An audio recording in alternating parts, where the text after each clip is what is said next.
Thank you for watching this Scholarship Foundation educational video today. Our topic, the philosophy and definition of financial aid. So what is financial aid? It's money given, paid, or loaned to help pay for college. There are two types of financial aid. Gift aid, which is grants or scholarships, free money that you don't need to pay back. Self-help aid, which is loans, money borrowed that must be repaid, work study, a job opportunity to earn money on campus. The philosophy of financial aid, what is it based on? Well, there are three basic tenets. First, parents have the primary responsibility to pay for their child's education. Not the government, not the college, not grandparents. Parents have the primary responsibility to pay for their child's education. This is the philosophy the Financial Aid Office is starting from. Also, students have a responsibility to pay for a reasonable portion of their educational expenses. That might be through a part-time job or through a summer program or some savings. Third, the evaluation of the family circumstances should be consistent and equitable, meaning the same formula will be used to evaluate you if you're a California family or Santa Barbara County family, as would be used to evaluate a family in New Jersey or Oklahoma, somewhere else. Now, do keep in mind, for financial aid purposes, that schools consider students dependents on their parents unless the student is 24 years old or married or has a dependent themselves, such as a child, or they're a veteran, or a ward of the court or a homeless youth. This is all verified. Tax filing status has nothing to do with it. You may claim your child in your tax form or not, but the financial aid system doesn't recognize that. The school determines, not you, and you must prove your status. Now, there's a few financial aid myths we'd like to get out of the way. First, students with the highest GPAs get all the aid. Some people think that's true, and actually often students with the highest GPAs aren't getting all of the aid. Financial aid is really based on a system trying to help the students with the highest financial need overall. It doesn't mean you can't get financial aid with a high GPA, but that is not what it's based on. Secondly, a lot of people assume their income is too high, so they don't bother to even apply. Again, financial aid is based on things other than your income.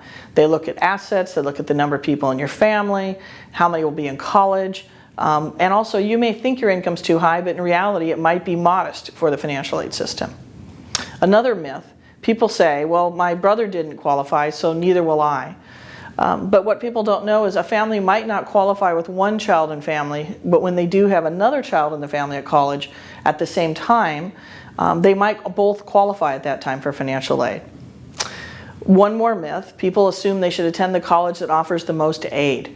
And in reality, you need to look at the cost of attendance at the college first in relation to that aid, and we'll talk about that. And last, cost is the only way to compare colleges. Well, obviously, there's a lot of ways you can compare colleges. You can be looking at the programs they offer, but really you should be looking at the best fit for your student. So there's a basic equation of financial need, and it's the cost of attendance, or the COA, minus the expected family contribution, or the EFC, and that will equal your financial need eligibility. I'm going to talk a little bit about these terms. But first, keep in mind, it's cost of attendance minus expected family contribution, and that equals your financial need eligibility. Colleges attempt to offer enough financial aid to meet your financial need. So your eligibility is going to vary based on the cost of attendance at the institution. So just as an example, Stanford might cost $55,000 a year, UCLA $33,000, Cal Poly $24,000, for example. Those are variable costs of attendance. But the expected family contribution is a constant. It's a single number that's determined by what you fill out on a federal financial aid form. Therefore, your financial need is going to vary based on the school's cost. So what's included in that cost of attendance? Well, it's tuition and fees, room and board. That's old-fashioned words for your dorm room and your food, books and supplies, transportation, miscellaneous personal expenses, and some miscellaneous campus fees. That's the total cost of attendance for 1 year. And what is the EFC, the expected family contribution? Well, this is a number calculated by the federal student aid processing system that's used to evaluate your family's financial circumstances. This EFC number is calculated using a formula called the federal methodology. All students in the United States are evaluated using this formula. The federal student aid system gathers the necessary data to determine your EFC number by analyzing the financial and personal information you put down on the federal FAFSA form. The FAFSA form, which is short for Free Application for Federal Student Aid, is the one key financial aid form that every student fills out in order to be considered for federal aid. Federal financial aid is the largest source of aid to U.S. students. Last year, $80 billion, or over a third of the aid awarded, was in federal financial aid.